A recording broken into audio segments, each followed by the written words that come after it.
Hello students, आज हम लोग बात करेंगे कुछ और टीटीएल पैरामीटर्स की। उसमें जैसे पहला पैरामीटर है स्विचिंग स्पीड। तो जब हम स्विचिंग स्पीड की बात करते हैं किसी भी टीटीएल लॉजिक फैमिली के लिए, तो फर्स्ट वी राइट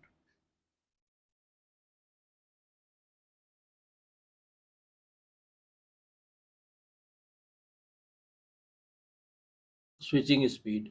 तो इसमें क्या होता है कि the TTL circuit has the fastest switching speed of any saturated logic. Two switching parameters are tested on TTL 54/7400 gates. Propagation delay time TPHL from a logical 1 to a logical 0 level at the output, and propagation delay time TPLH from a logical 0 to a logical 1 level at the output। यानी कि switching speed को testing करने के लिए जो हमारा TTL 54/7400 series है, उसमें हम दो प्रोपोगेशन डिले टाइम को हम कैलकुलेट करते हैं। एक तो होता है आपका TPHL,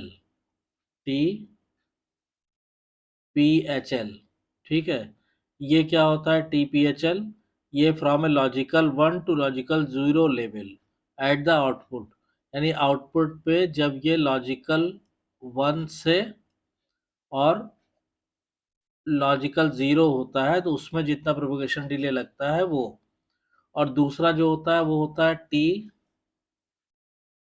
TPLH। ये क्या होता है? ये होता है लॉजिकल 0 से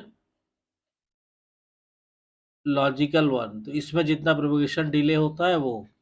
these switching test are performed at the following nominal conditions. तो ये जो इन दोनों की जो टेस्टिंग होती है, इसकी जो नॉमिनल कंडीशन जो परफॉर्म किया जाता है इसमें, जैसे VCC जो दिया जाता है वो दिया जाता है 5 वोल्ट, ठीक है। टेम्परेचर तो TA होता है 25 डिग्री सेंटीग्रेड। उसके बाद N इक्वल टू होता है 10। Acceptable devices have TPHL less than 15 nanosecond and TPLH less than 22 nanosecond। तो जो एक्सेप्टेबल डिवाइसेस होती है, यानी जो एक्सेप्टेबल वैल्यू है, उसमें TPHL इसकी जो वैल्यू आती है, ये वैल्यू होनी चाहिए कितनी? TPHL that should be less than और इक्वल टू 15 नैनो सेकेंड, ठीक है। और जो TPLH है, इसकी वैल्यू होनी चाहिए लेस देन और इक्वल टू 22 नैनो सेकेंड, ठीक है। अब इसमें क्या होता है कि एक चीज नोट करने वाली है कि TPHL decreases with increasing temperature and TPLH is independent of temperature. यानी ये जो है ये होता है इंडिपेंडेंट ऑफ टेम्परेचर, और ये क्या होता है TPHL? ये टेम्परेचर के साथ डिक्रीज करता है, मतलब इसकी वैल्यू जो है decreases with increasing temperature. The propagation delay time of a standard TTL gate is approximately 10 nanosecond। तो एक अगर हम स्टैंडर्ड TTL गेट की बात करें, फॉर स्टैंडर्ड TTL गेट जो प्रोपोगेशन डिले टाइम होता है, प्रोपोगेशन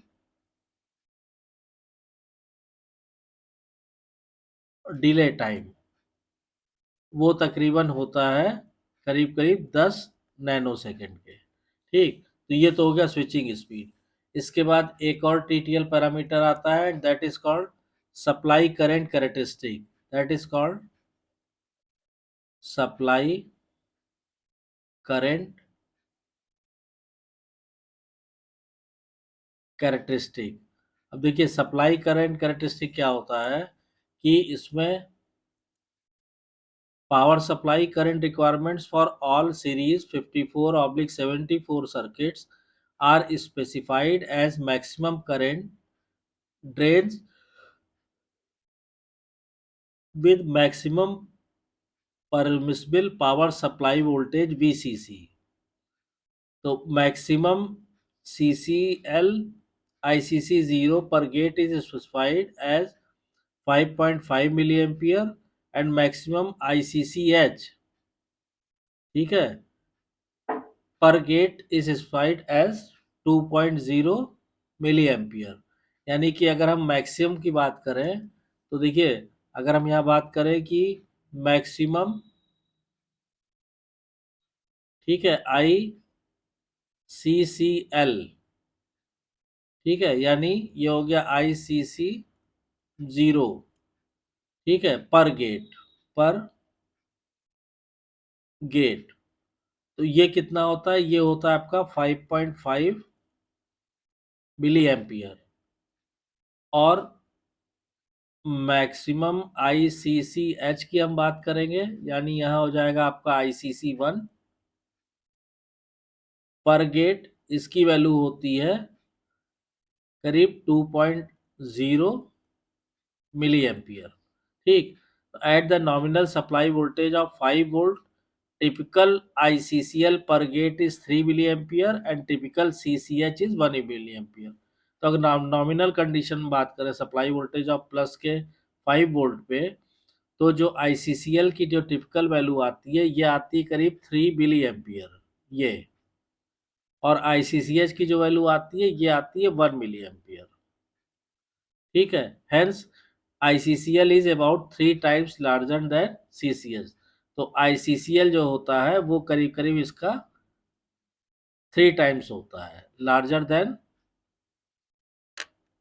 ICCH, ठीक। तो ये हो गया आपका सप्लाई करंट कैरेक्टरिस्टिक।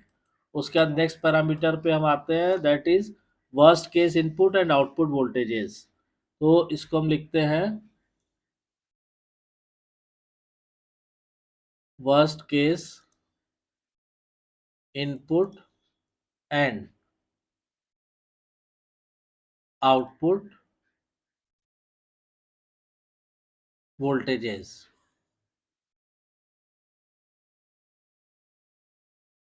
इसमें क्या होता है कि देखिए, theoretically logic low state is 0 volt and logic high state is 5 volt, but practically for TTL gate there is a window और a range of low voltages which is still recognised as low. मतलब ideally तो उन्होंने कहा है कि theoretically आप क्या करते हैं, theoretically तो आप सिंपली ये लिखते हैं कि साहब लॉजिक 0 मतलब 0 वोल्ट और लॉजिक 1 मतलब 5 वोल्ट, लेकिन ये थ्योरेटिकली होता है।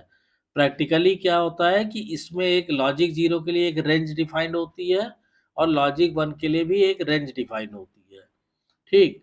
तो practically for TTL gates, there is a window or a range of voltage, low voltages which is still recognized as low state, and a range of high voltages which is still recognized as high state.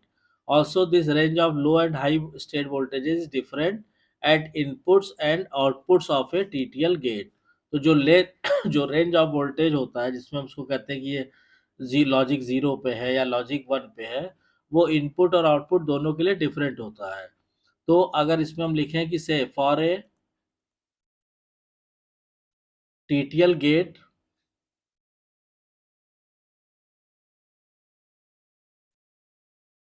the worst case input